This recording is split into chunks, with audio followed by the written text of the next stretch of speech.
That was Skyward Sword HD. I believe it's your turn now, Ryan. Oh, okay. Well, Let me look at my list here.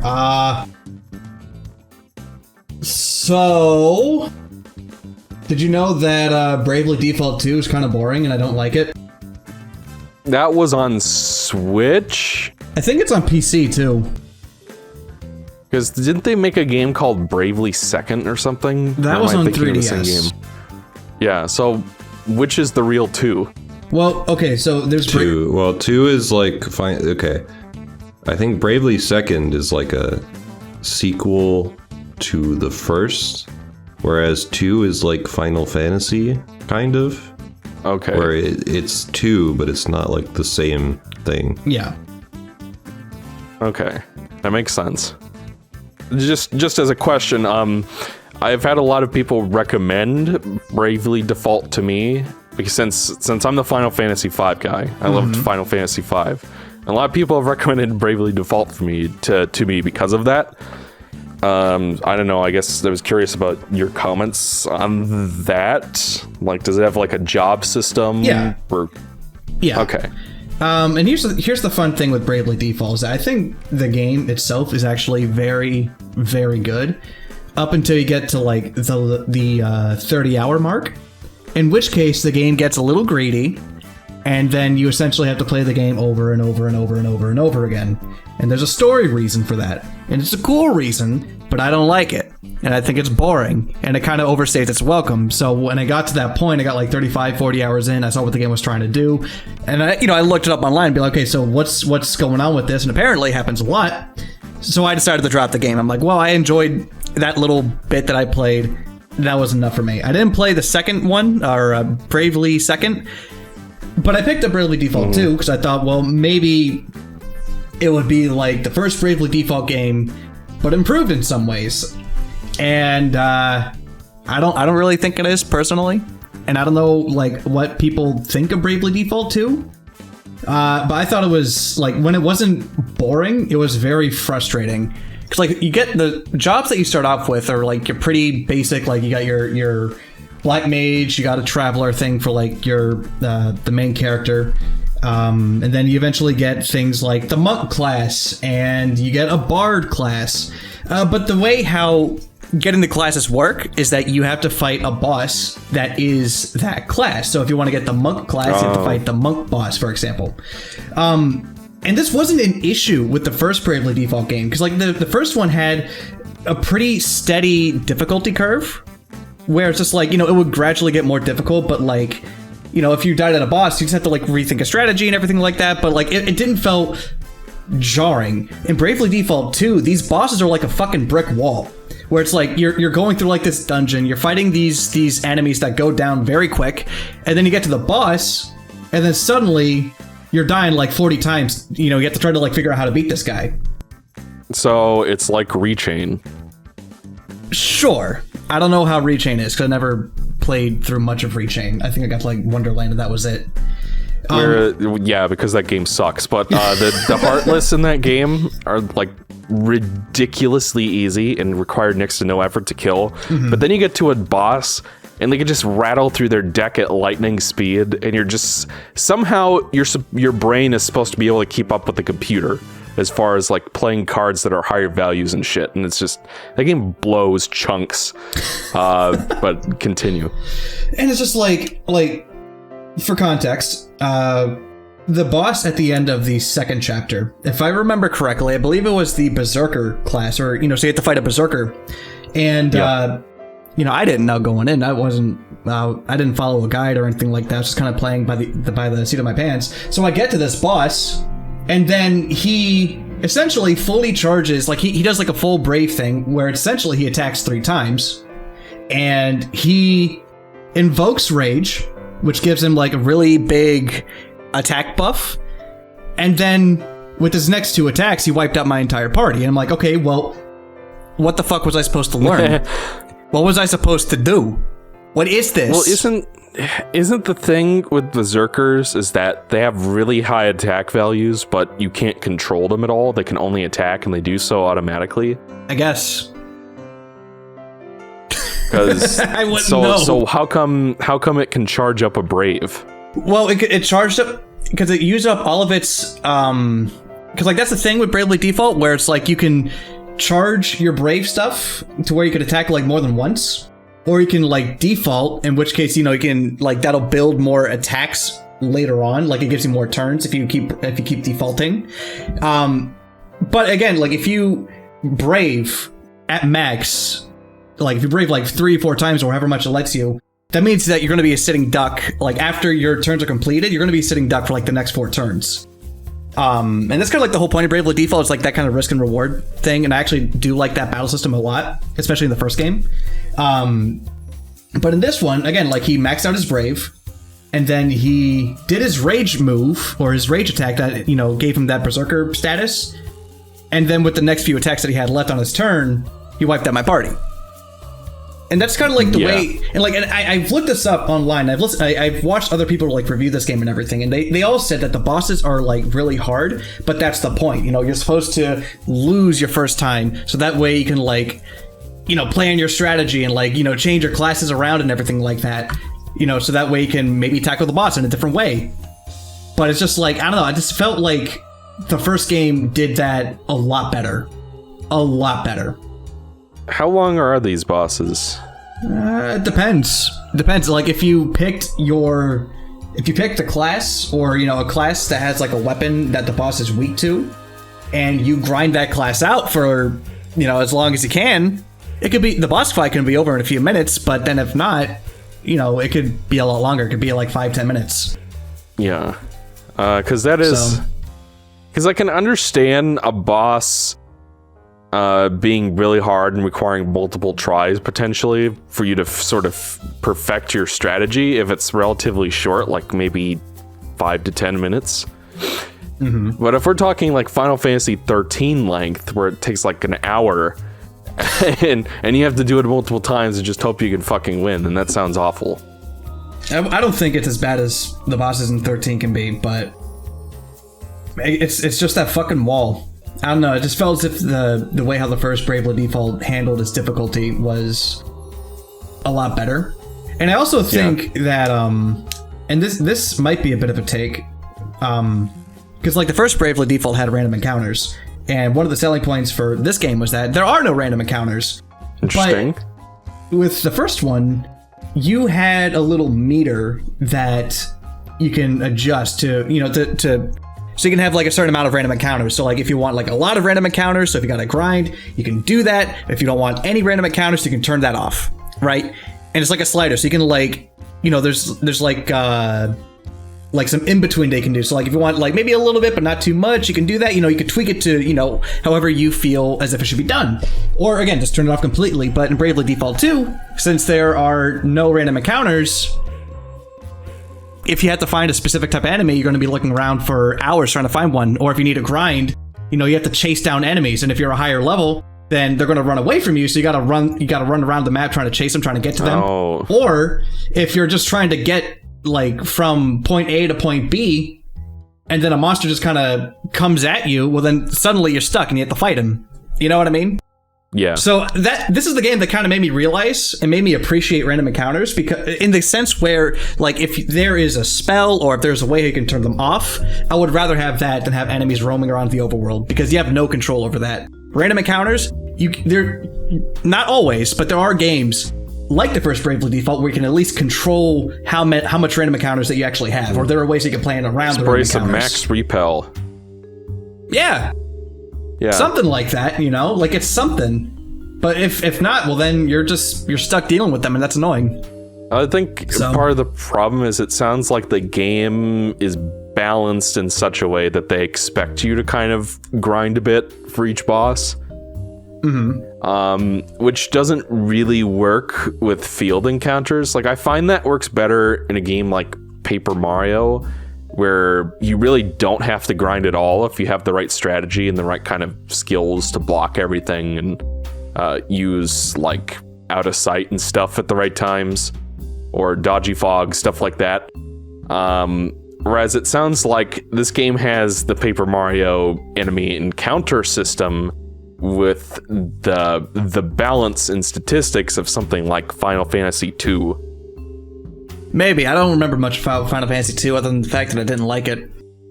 Well, King K, I think you played it this year, right? Yeah, I did.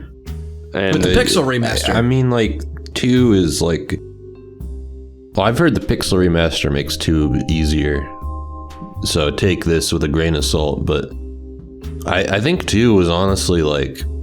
It wasn't really hard. It was just kind of like annoying. Like... Yeah. In terms of like, when you get to a certain point where every time you enter a battle, your entire party's like poisoned, or it has, you get like the doom counter, or like... Actually, I guess there were a few enemy encounters that were difficult, quote unquote.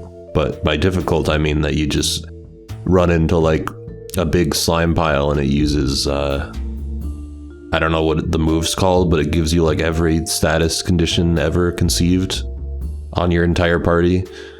There's like, sometimes you just I entered a few battles where I lost before I could even select a command, which is funny.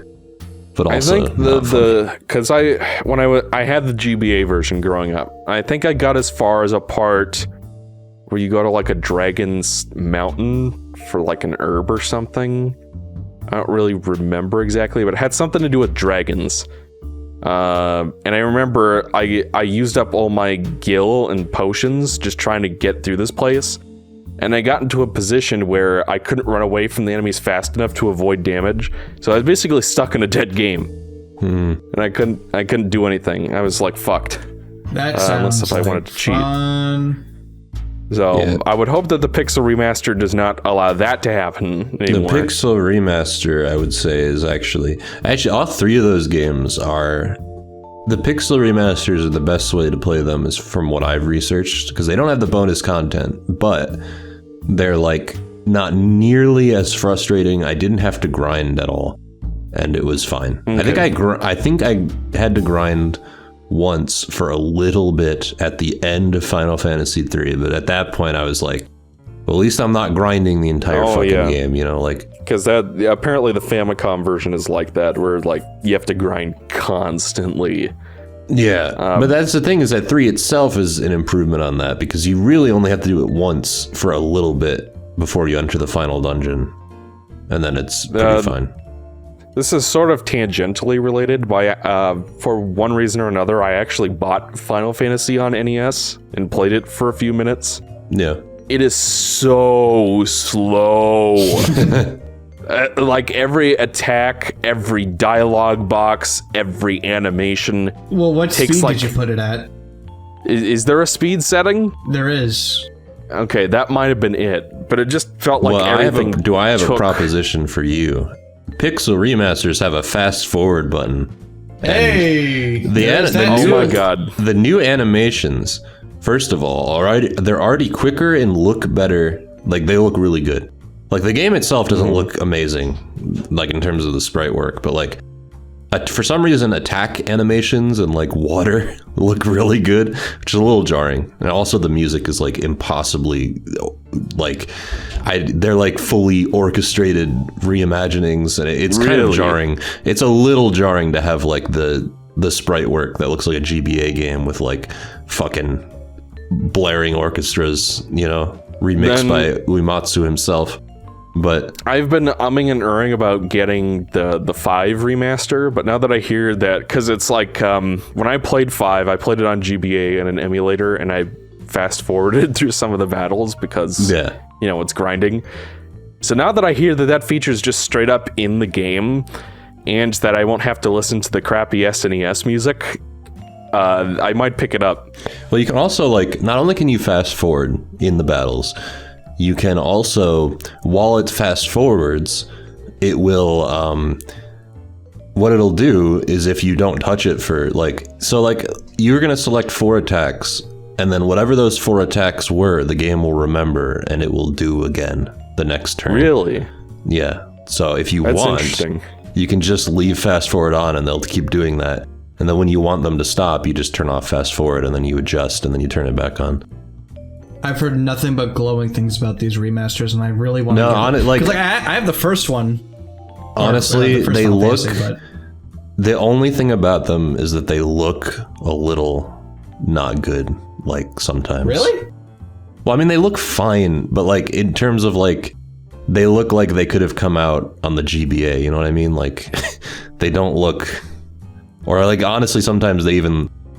I don't know how to describe this. It's honestly, ironically, better than most Final Fantasy ports to like mobile, which is just they must have like a low fucking standard for their remakes, at least nowadays. But they look fine. Like it really didn't bother me enough for it to be a big issue because all of the other changes are so good and the music is so good that it's like, you know.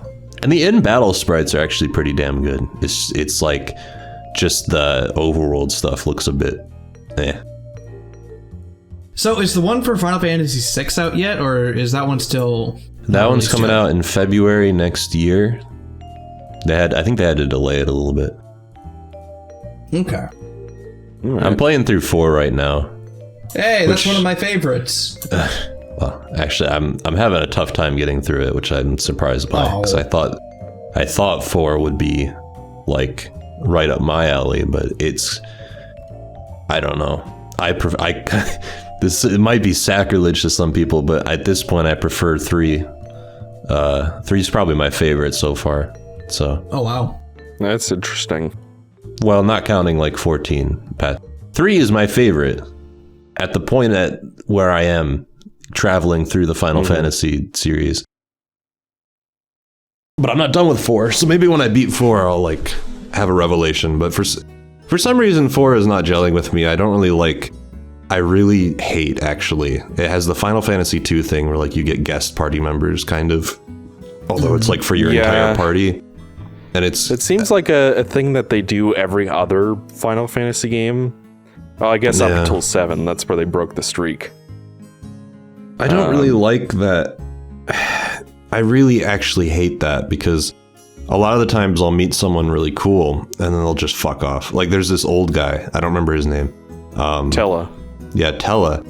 There's Tella. So I meet him and I'm like, oh, I like you. And then he does the Spoony Bard line and I'm like, oh, that's where that's from. And it's funny. And then he literally just fucks off. And I'm like, okay, well, you're gone, I guess. Like, it's kind of jarring to have that happen for like so many times. I don't know. Well, you say he just fucks off, but what I remember is he makes the ultimate sacrifice to save his nephews. I'm not sure if he's there No, yet. no. I don't mean that. I am there, thankfully. But okay. What I mean is that after his daughter, I think, dies, he's just like, nah, fuck all y'all, and then he leaves.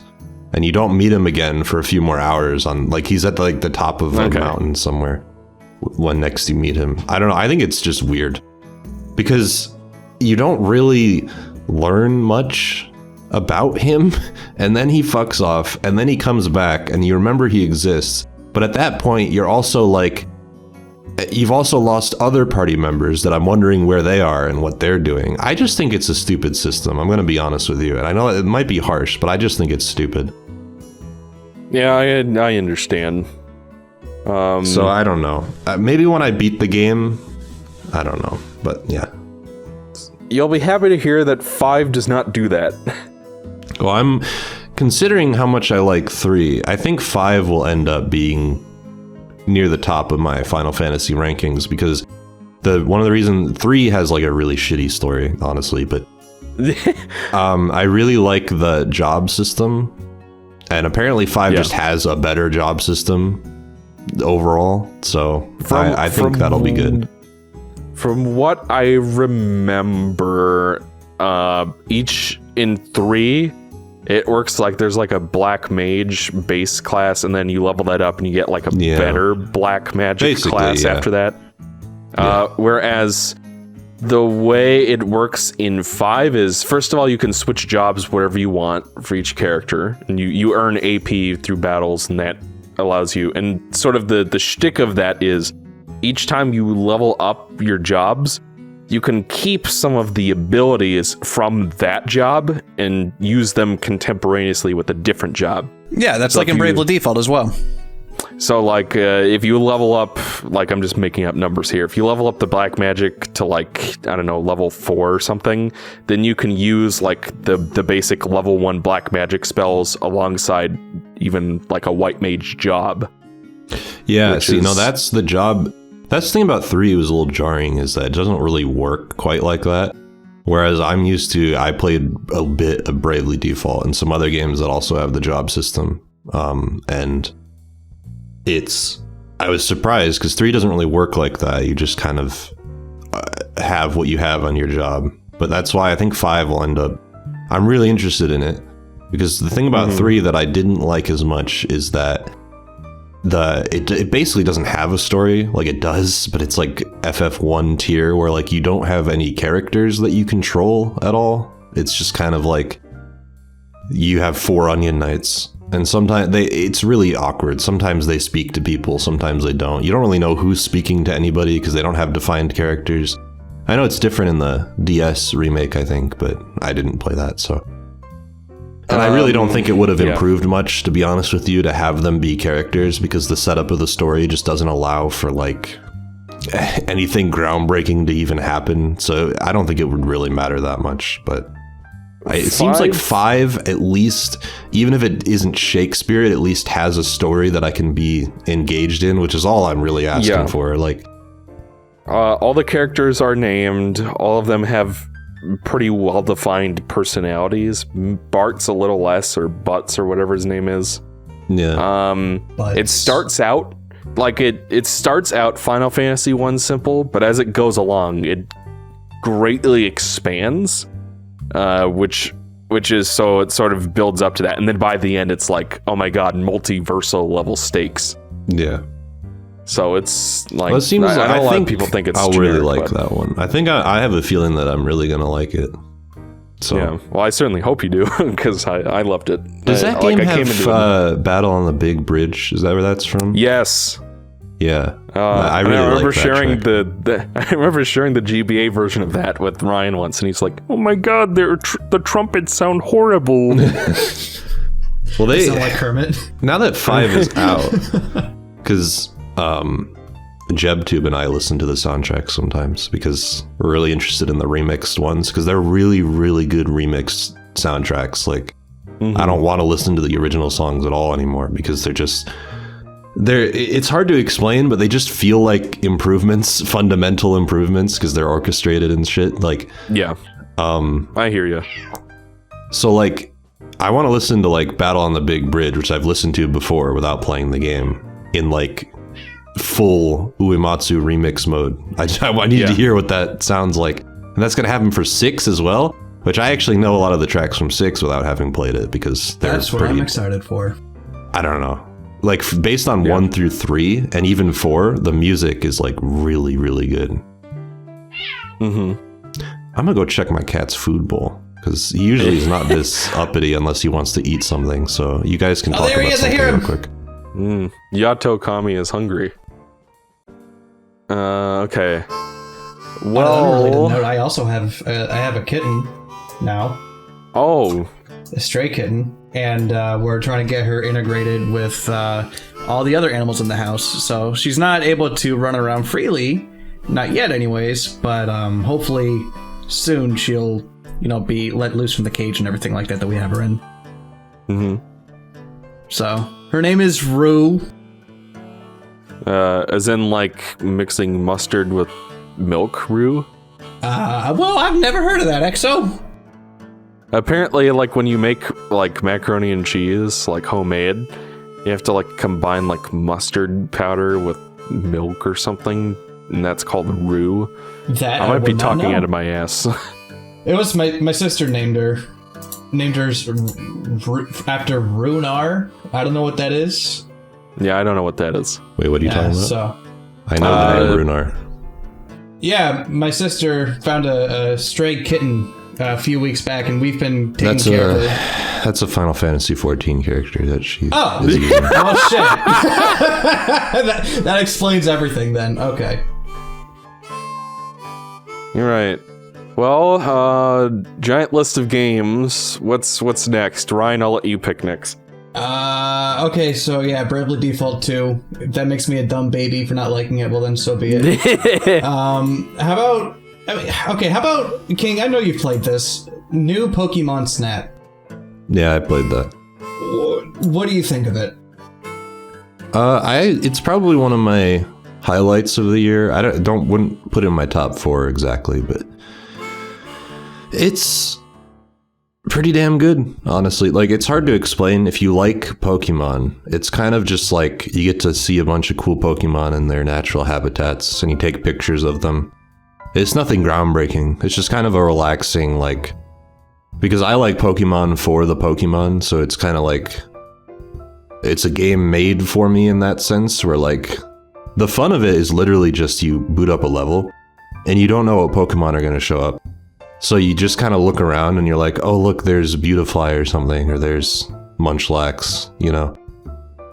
And you do that with like the entire dex. Well, the entire dex isn't in the game, because that'd be a fuck. Like, that would be like fucking crazy. But there's like over 200 or something in there that you can go look for.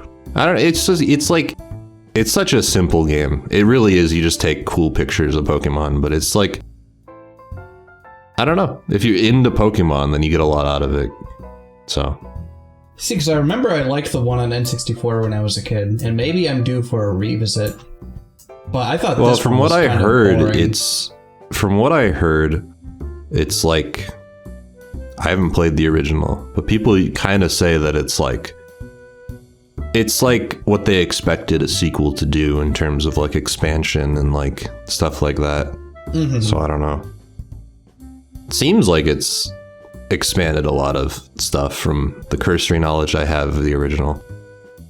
But I'm not a Snap expert, so I can't really talk in depth about it. I haven't even finished New Pokemon Snap because it's a game that's not like, you don't even really need to finish it to get anything out of it. Mm-hmm. I will finish it probably eventually, but I only boot it up every once in a while when I just want to relax, you know? It's not really like a, I don't know, there are boss fights in it, quote unquote, but they're not like, I don't know. How do you make a boss fight in a game when you take pictures? Well, it's like you just follow one legendary Pokemon or something around and you take cool pictures of them, basically. It's kind of hard to explain, but like you can throw stuff at the environment or at Pokemon to make them behave differently to get better pictures of them, because the goal of the game is to get like high rated pictures, which unlocks more levels. And to get high rated pictures, you have to like comb through, like, because you're on rails and you can look around you, like 360 degrees around you and stuff. And it's like the events play out the same way every time, but you notice different things because you're not going to see everything on your first thing, you know what I mean? So you just go through the levels and you like find in one visit of the grass place, you find like a Wurmple fucking around on the trees, and it's cute and funny, and they make a meme out of the Wurmple because I remember that happened. But then you play it again and you notice like a Magikarp hanging out on the rocks or something, you know? So that's like the entire appeal for the entire game. And you can hit them, that's what I was trying to say, is you can hit them with like these shiny ball things that like make them wake up or move around or like do something, which is kind of how you interact with the boss fights, where you interact with the environment to like get them to stop so that they do a cool pose and then you get a cool picture. So yeah. You harass animals in their natural habitat. Yay!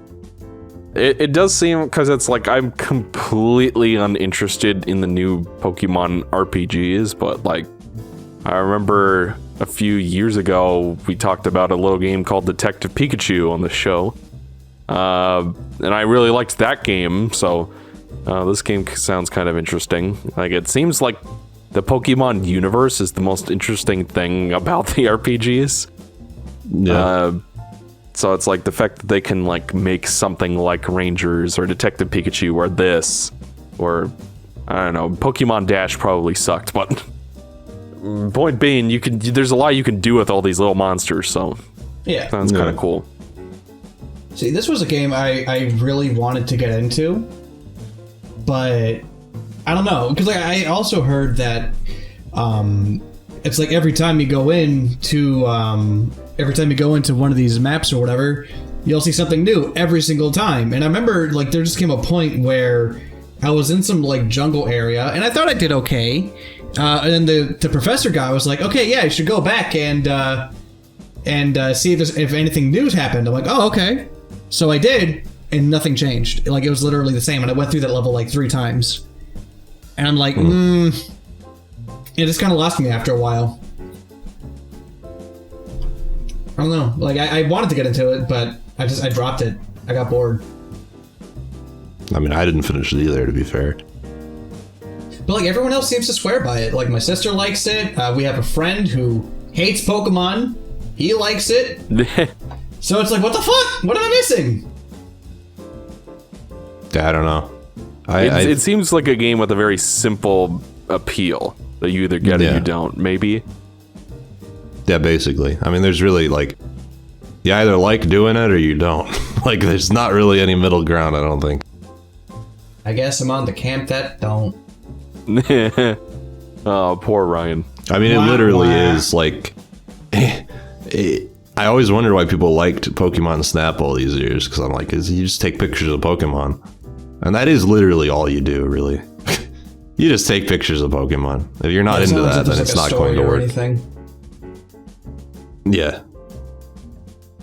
I find it, because I've played every game, and I'm like a fanatic of Pokemon, you could say. So, like, I think I get a fuck ton out of it because I know all the Pokemon, and I'm looking for, like, they leave a lot of clues in the environment, and if you're familiar with Pokemon as much as I am, then it's, like, pretty easy to discern those context clues in the environment. You're like, oh, this Pokemon's gonna show up or something. Like, I just think it's cool. I guess it's my turn now. Yes. Speaking of Bandai Namco, who developed new Pokemon Snap, I want to talk about a game that probably only I played this year, Scarlet Nexus. Which you think I would play because it's an anime RPG with anime people. Exactly. But like, I didn't play it. Yeah, this totally seems like a Ryan game. So basically what it is, to those who aren't familiar, because it actually had some... Like, nowadays, I find that games aren't well advertised, and part of that is because I pay for YouTube Premium, so I don't have to watch ads, but I could still support, like, you guys and stuff. Because, like, I pay into the pot, and then that pot gets distributed among the people who I watch. Which means I don't really see game ads anymore. Like, I remember the Medieval remake on PS4 just dropping matter-of-factly with no build-up. Whereas Scarlet Nexus, Bandai Namco actually bothered to advertise it in, like, Twitter and stuff. I kept seeing the same Twitter ads over and over, and I'm like, this game looks kind of cool. So I picked it up, I played it, and I played it over the summer, which wasn't that long ago, but now it's like December, and I'm trying to even remember what the fuck happened in it.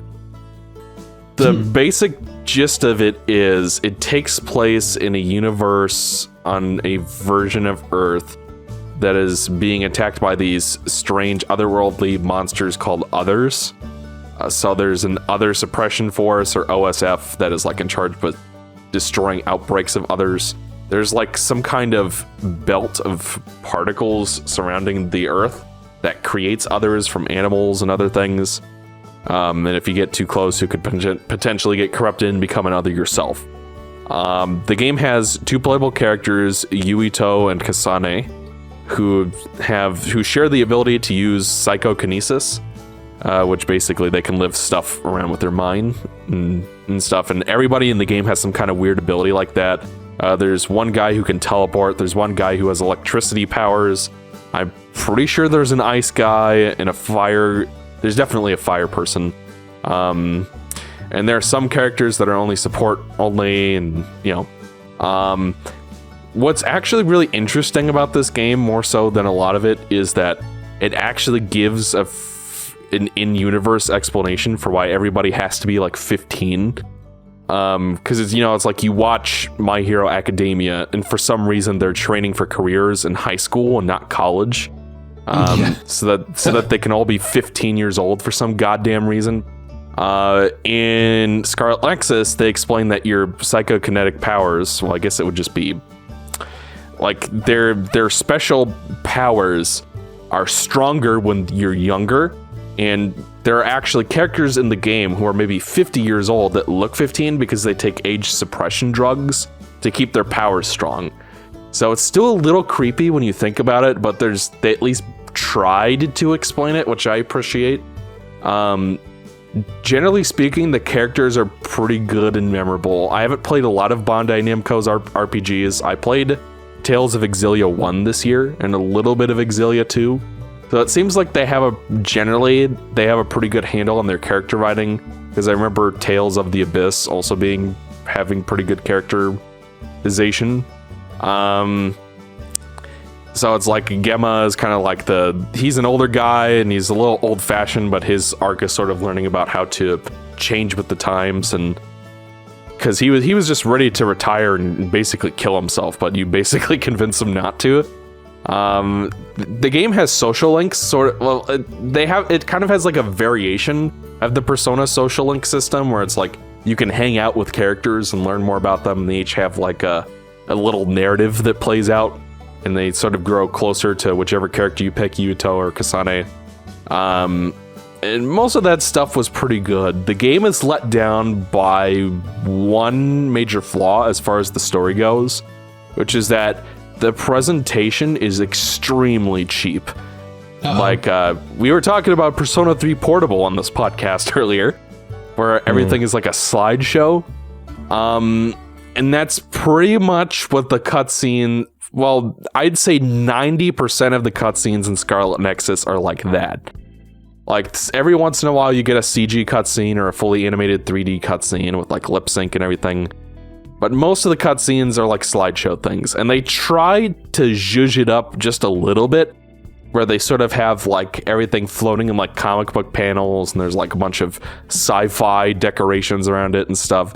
They try to make it look a little more interesting than just a PowerPoint, and I'll give them credit for that, because they probably didn't have the budget or time to animate all of these cutscenes. And even then, if you look at like Persona 5, most of the social link cutscenes aren't voiced, and people just stand around and do stock animations like a Sonic Adventure or something. So it's not like they looked great in the Persona games, but it still felt more immersive. Like, it felt like real people were hanging around. Where it's like when you have like these flat 2D images, it just can't help but feel a little cheap. Like, the actual substance of the scenes are good, but like the presentation kind of undermines it. The game is an action RPG in the vein of Kingdom Hearts. And it's like you can borrow the powers of your teammates and use them to like teleport through walls, or slow down other enemies around you, or predict what's going to happen, or, you know, like use ice powers and add that to your psychokinesis. Later on, you can even team up with the other protagonist character and double up on your psychokinesis. The game sort of has like, the combat loop sort of has like this thing where you throw objects at enemies to build up your power, and then you unleash kind of like a big actually, no, it's the reverse. You use melee attacks to build up your psychokinesis gauge so that you can throw things at enemies. So that's kind of sort of like Silver the Hedgehog, just a little bit. So, and it's like the bigger your gauge is built up, the bigger things you can throw at people, and the more of them you can. There are a few other like specific pick-upable objects that have kind of like little quick time events attached to them. Like, you can spin some things around and hit enemies over and over. So like, the core gameplay is fun, but it's kind of undermined by the fact that much like Persona 5 Strikers, the game is just combat. There are levels you can go through, but every once in a while there's a puzzle, but it's usually pretty easy. So like 90% of the time you're actually playing the game instead of just watching a cutscene, which are generally engaging despite the presentation. It's just, you're hitting... There are maybe like 5 types of other enemies in the whole game, and you basically fight them the same things over and over again. And by like the 20-hour mark, it just started to get old. I wanted more enemy variety. Some of the bosses felt like big difficulty spikes. There's a part where you fight a certain character multiple times, actually, and the way that they handle that plot point is kind of dumb. But that boss, for some reason, is way harder than the rest, and I don't really get why. And so sometimes the balance can be a little whack. As far as the overall story goes, it sort of reminded me, because like King K, you've played Tales of the Abyss at least, I'm pretty sure. Yeah. So like, you remember how kind of like the back half of the game, they start exploring how like Grand Maestro Mose and like sort of the conspiracy of the shit the church was doing. It's kind of like a lot of that. It's kind of like an echo of that. There's a certain character in the game who becomes the main antagonist after a certain point, and that didn't feel natural. The final boss was tedious, because it was one of those cases where, like, you completely understand the villain's motivation for why they're doing what they're doing, but, you know, he's still a murderer and a war criminal and stuff, and they act like he's just misunderstood. Like, the plot treats it as though he just needs some tender, loving care and everything will be all right, which I didn't appreciate, because it would be like if at the end of Tales of the Abyss, they forgive Van and he just becomes a good guy for no reason. So, yeah, spoilers for Tales of the Abyss, I guess. Whoa. Yes? I just said, whoa. So, Scarlet Nexus, I enjoyed it while it lasted, but I didn't... it felt like it needed more levels, it needed more variety in the combat, it needed better presentation. So what we get is kind of like a 7.5 out of 10, which is not bad, but I can visualize what this game could have been if it had maybe a better budget and a little more time in the oven. And I'm just kind of disappointed I didn't get to play that game. Yeah. So, not bad, but and it's worth checking out. If you think it looks cool, you'll probably enjoy it, but it's not a game that really stuck with me.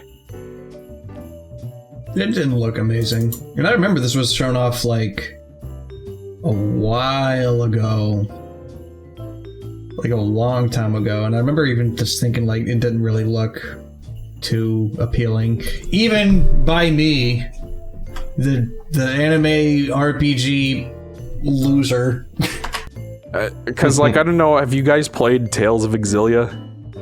Actually, I watched my sister play it and it bored me to is that the one with Jude? Yes. Yeah, no, that bored me to tears. I actually think I know people don't like that game too much, but I actually think I'm one of the people who does like it. I definitely understand why people don't, but I actually quite liked it. I don't know. Thought it was nice. Just the fact that I finished it speaks volumes. Yeah. Yeah. Because like most RPGs I drop. Like even something like Octopath Traveler, which I was enjoying, after a certain point the balancing just became complete shit and the game was basically too hard. So I dropped it. But you know, I actually finished Xillia and I really enjoyed it for the most part. Like the characters were really solid, I thought. The plot kind of goes all over the place, but it was okay, I guess. That was a game that was more about the characters, and that was kind of what carried it. And personally, I enjoyed that more than Scarlet Nexus. I played them both this year. But I guess that game's like kind of almost nostalgic for me, because I played it when it released, which at this point feels like a long ass time ago. Apparently it came out in 2011 in Japan, and it took them 2 years to localize it. Yeah. So that was when I was really getting into Tales games, and that was the first Tales game to release new when I got into it, when I played Abyss and Vesperia. And I also played Grace's F, actually. So yeah, I don't know. I liked Xillia. It's not my favorite. I like Vesperia and Abyss more, but I think Xillia is better than Grace's F, honestly. Grace's F was pretty, like, Oh. It does seem like Grace's F was the one that was on the Wii in Japan, right? Yeah, I think so. I think Grace's F is the PS3 version of regular Grace's. Yeah, Grace's was on Wii, and then Grace's F was brought over on PS3. Yeah, that game kind of was not good. Better than Tales of Symphonia, Dawn of the New World. Hey, I still not played remember Symphonia. that game. That's... I heard it's shit. I don't remember it being shit. I mean, then again, like I was a dumb kid when I played that game, so maybe it is. But I like the dog. I like Tangrowth. Maybe is there a game that you two played that I didn't? Because I think I need to take a bathroom break real quick. King, did you play Tales of Arise? No. Fuck. Okay. Well, I have it downloaded on my PS5, but yeah, I haven't done it yet. Well. Okay. Well, what about a game that you and I we played? Do you think Exo played Mario Party? No, probably not. Okay, you want to talk about Mario Party? Sure. You're the Mario Party expert. Well, it's pretty damn good, honestly. It's not the best. Could use more boards, especially. I hope they add more, but it's like Super Mario Party was the first one that like ditched the cars, which sucked. So it's like nice return to form, but you know, as the years go by, Super Mario Party sucks more and more.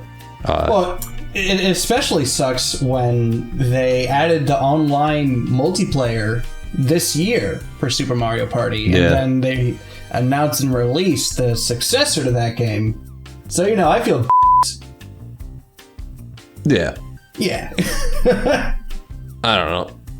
Mario Party Superstars is like. It's the return to form that Super Mario Party wanted to be. And Super Mario Party, I give a lot of credit for at least being fucking Mario Party, because I can't say that about 9 and 10, but it's also like fundamentally broken in a lot of ways, and it has only 4 boards that are not even all of them are good. The one thing I will say about Superstars is that I like all 5 of the boards a lot, which helps to mitigate the fact that it only has 5 boards. The fact that I like them all so much does help. And the selection of minigames is also really good. So it's like, I don't know, it's kind of like, it's not exactly what I wanted them to do with something like this, but hey, I'll take what I can get, you know? It's like, we're back to good Mario Party again, like truly good Mario Party, and it's online. And the online works pretty damn good, surprisingly.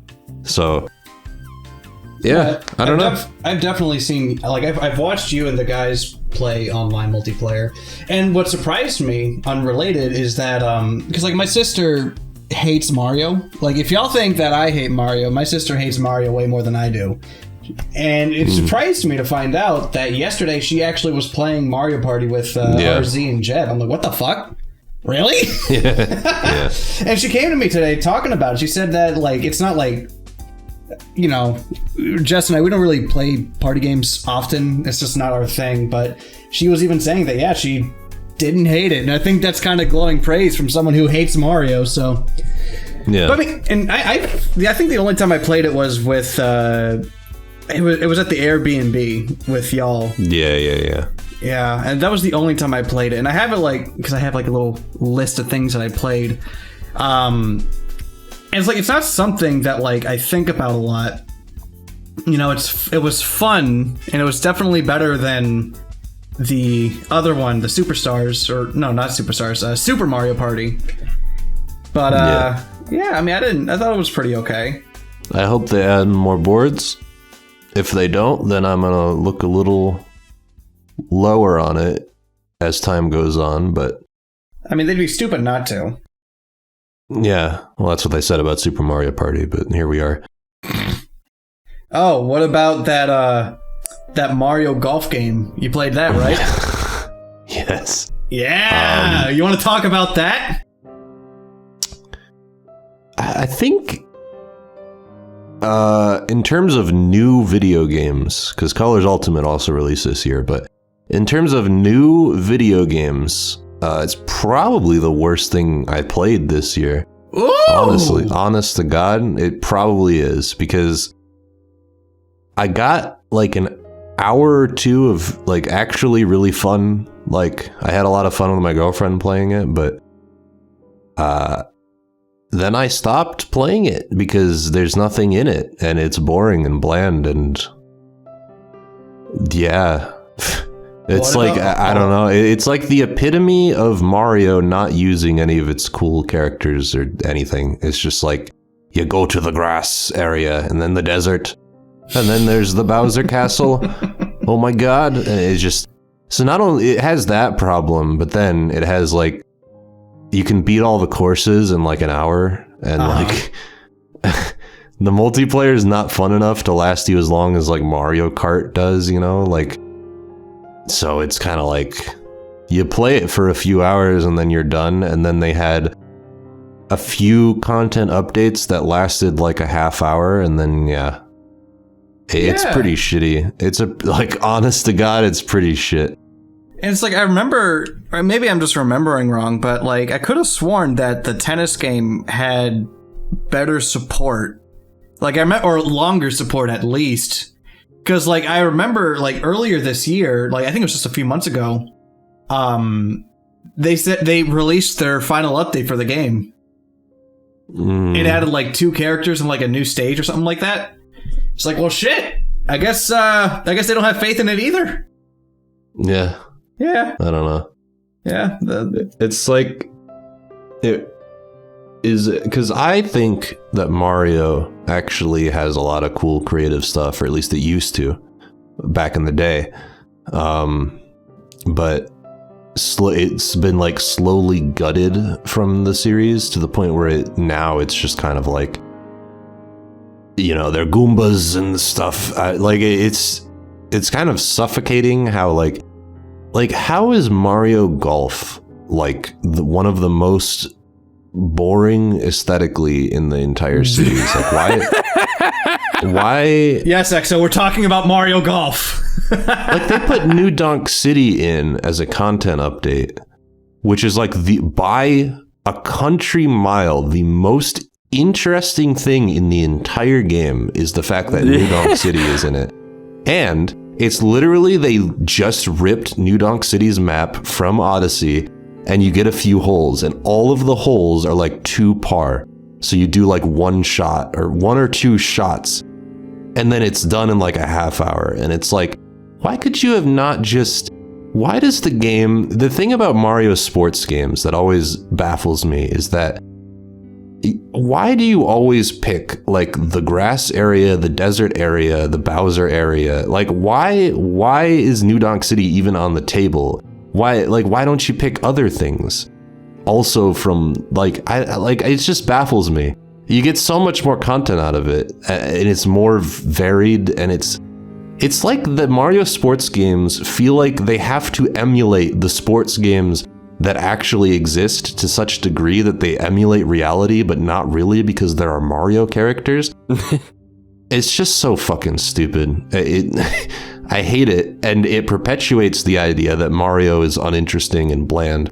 When really, I don't think it used to be like that back in the day. I think Mario used to be one of the most interesting, like, in terms of like, it had a lot of cool RPG spinoffs, and the fact that Sunshine even happened was like kind of a, I don't know, I always felt like Mario was a cool, varied series until relatively recently. It feels like there's like a stranglehold on him that is only somewhat broken by games like Origami King or Odyssey, and then it's not even to the extent that it used to be, you know. It's just, well, I was about to say, like, I kind of like, with the whole like Mario being bland, and, you know, I would also say like nostalgia heavy, in the sense where it's like every game has to be like Mario 3 and Mario World. I kind of saw that a lot around the end of the Wii's era, and like going into like the 3DS and the Wii U, because like they New Super Mario Brothers Wii, in my opinion, was the turning point. Yeah, where this current era started. And I'm not going to say that Mario Galaxy 2 is a bad game, but I do think you can see a little bit of that bleeding into Mario Galaxy 2 a little bit. You know, like there's little remnants in there. I don't really agree. I mean, I guess it's not as original as the first one by virtue of being a sequel, but it's also in the sense where it's not 3D land. That's why I say it's like there are little symptoms, but it's not like 3D land, for example. Yeah. But that was around the time when we started getting like your basic grassy plain, desert, ocean, all this other stuff, right? And I only thought it was only recently where we started to see the series kind of break out of that with what King was saying, with Mario Odyssey and with Origami King. So yeah, you know, to see Mario I forgot Golf. you finished that game, Origami King.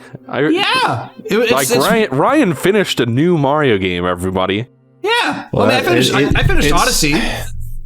Oh yeah. Yeah. It's like Origami King, even for as much of a like, it felt very like different, but it's also like you can tell there are things that just must not be broken in Mario these days. I don't know how to explain it, but there are like conventions that cannot under any circumstance be defied, and it's like, I don't know.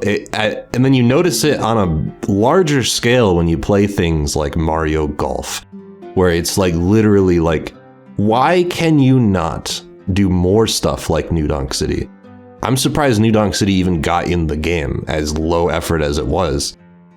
Like, why does it have to be like all the other, like, it's just annoying, because you really could do it in a more interesting way. Like, I think Mario Kart, for as samey as it can be with its additional releases, at least all the courses are really cool, you know? Like, I don't know why Mario Golf can't have that. I do have, like, I obviously I go to a game design school, and in our game team class last year, there was a lecture on intellectual property, like specifically, no, I think what it was a Chinese company that makes mobile games did a guest lecture, and they were sort of talking about some of the hurdles they have to jump through to make a game based on an existing property. And usually what will happen is the rights holder will give you sort of like a list of conditions that you have to follow in order to be able to make the game. For example, a game on this list that came out this year, I'm just calling it Nickelodeon Smash Brothers. That's not what it's actually called, but it's Nickelodeon Smash Brothers. Supposedly, the company that made it was involved in Project M in some capacity, I think. Oh my god. And somehow they got contracted to make Nickelodeon Smash Brothers, and supposedly they were given pre-existing models and animations to use, and they were not allowed to add new costumes or change anything about it. They were given models and they were expected to just use them. And there are other things where, like, you have to have the characters be a specific proportions, like you have to follow a model sheet, for example, if you make new art, in a case where you're allowed to do that. The characters have to have display specific traits. So this is like a common thing in the industry, is the point. Like, if you use pre-existing IP, they want you to be consistent with their brand.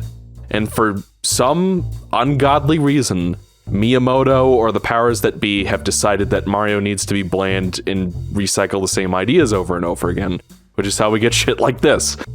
I definitely think it's on Nintendo rather than Camelot. Like, well, yeah. But then again, Absolutely. you also gotta wonder how, because like, when was the last time Camelot made like a really, really good game?